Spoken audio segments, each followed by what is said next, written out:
Մարմնի տարբեր մասերում գտնվող ընկալիչներն ու օժանդակ հյուսվածքները միասին կազմում են զգայարանները,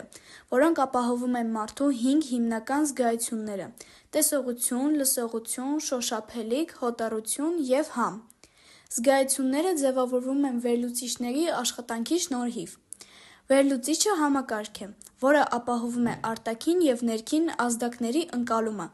փոխանցումը և վերլուծումը։ Այն ունի 3 բաժին։ Ծայրամասային զգայարան է ընկալիչներով, որոնք գրգիռը վերափոխում են նյարդային ազդակի։ Հաղորդող նյարդաթելեր, որոնք ազդակը փոխանցում է գլխուղեղի կեղև։ Կենտրոնական կեղևի գոտի, որտեղ կատարվում է վերջնական վերլուծումն ու զանազանումը։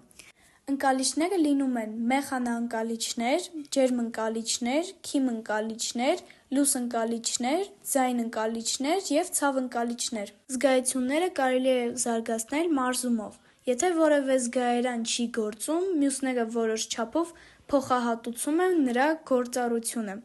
ինչպես օրինակ՝ կույրերի մոտ զարգացած լսողությունն ու շոշափելիքը։